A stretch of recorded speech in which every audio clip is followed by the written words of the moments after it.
Hello again, Bison fans, and welcome to OBUBison.com as we prepare for the week ahead with OBU men's basketball. Head Coach Jason Eaker joining us this afternoon. The Bison will get set to head to Durant, Oklahoma on Saturday, take on Southeastern Oklahoma State at 4 p.m., and then we'll get a second round against Southern Nazarene on Monday night inside the Noble Complex at 7:30. Coach Eaker, thank you for taking time today to join us and talk about the upcoming week.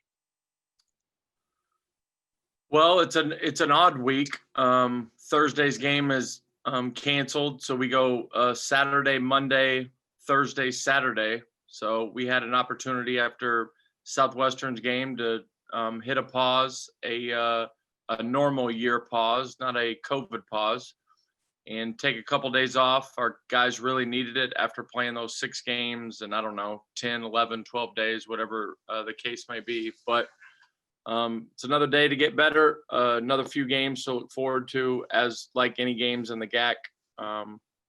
Anytime you're able to win by 1 point or however many points, it is a deep breath and a celebration with a Coke and a smile. Going back to last week, obviously you had the gut-wrenching loss on Thursday to East Central, which was such a tough game, a tough second half.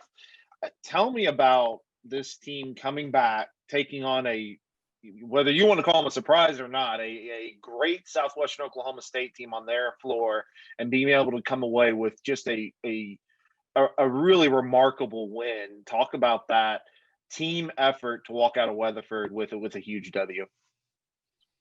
Well, we don't necessarily I know that they were at the top of the standings, but we don't necessarily view it that way.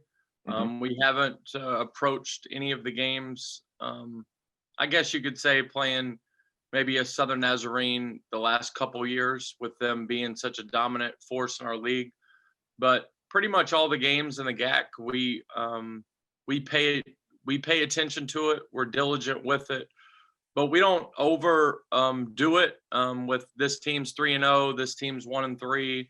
I think our guys know when you talk about a rivalry game and the type of program that Southern Nazarene has been. I think our players know, especially our Oklahoma kids, when we're about to play them over the last 2 years. But all the other programs and Southern Nazarene, from a coaching standpoint, we really do our very best to focus on us.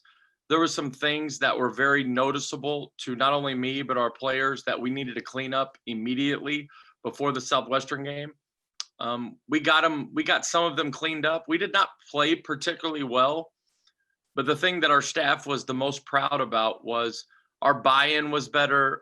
If you could use that word, I won't use that word. Our enthusiasm in the moment for one another exemplified what I know is in our guys' hearts every day. And so I didn't feel like we showed that in the East Central game, from our huddles to halftime to our warm-ups. And so that was our big point of emphasis going into the game, is this is your opportunity during this 2 hours to be a team. All right. Whenever a free throw is going on, that's your opportunity to be a team, to huddle up. Our benches, when a player makes a positive or a negative play, that's our opportunity to be a team. So that was our real focal point going into the game. And I thought that was much improved. I even got on the guys about starting lineups. I didn't really feel like we had as many handshakes as we had in years before, where they do the handshakes and they got the fun going. And so I want this to be a team collaborative effort of enthusiasm, fun, creativity, togetherness. And I don't think it was a matter in the East Central game and the prior game of them not supporting one another. I just think sometimes you got to remind them of, hey, the moment to be the most together and the most enthusiastic is during the 2 hours, because there's no one there. It's just me, our staff, our players, you, Todd.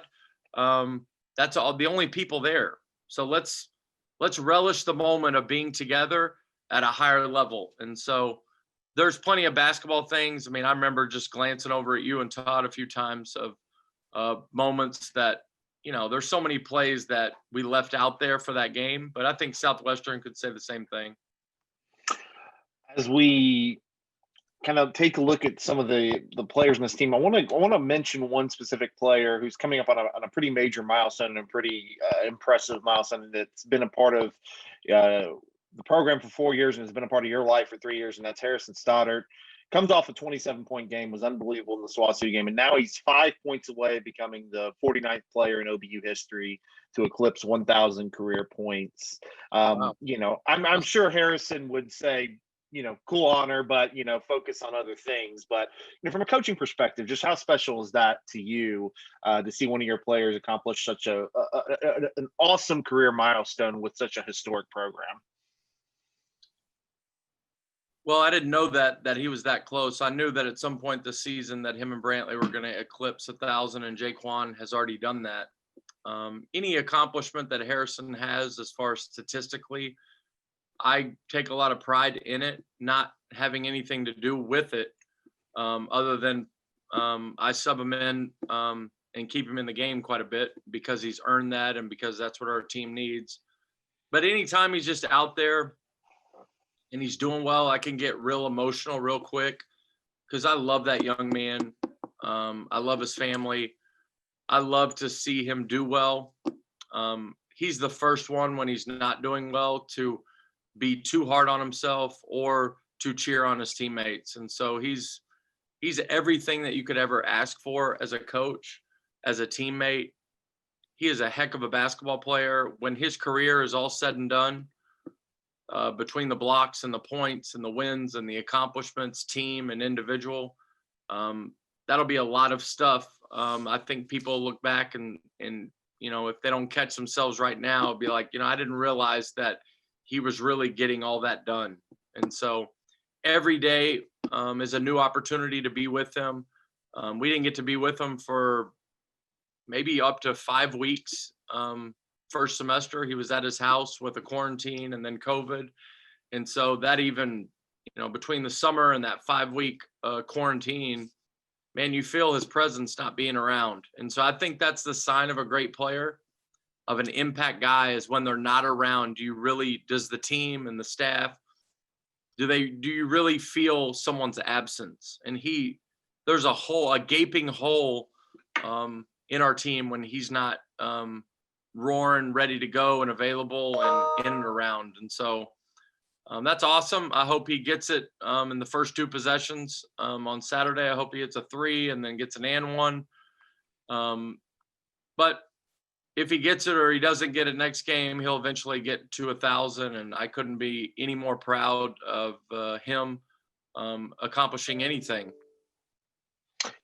As you look ahead to this week's game, it'll be obviously another challenge as you get Southeastern and Southern Nazarene for the second time, but also a great opportunity for your program. Again, Southeastern, the program they've been and the players they still have. We saw them obviously in the Noble Complex, and your team was able to get a win. And then you get Southern Nazarene on your home floor, a tough one in Bethany, but you get your second opportunity against them. Talk a little bit about those upcoming matchups and just the excitement to have these opportunities against 2 quality opponents. Well, going to Durant is that's I would say about 97% of our focus as a staff and as a team, within the back of our minds, knowing that we have a quick turn with Southern Nazarene on Monday. But we'll have our hands full from the very beginning. Their style of play, how they're coached, their lead guard and Adam, and then the new guys that they have around them. I really like some of the new pieces that Coach Quinn and Coach Green have added to their roster. It's a tough place to play, and the main reason why it's such a tough place to play is because they have such good coaches and good players.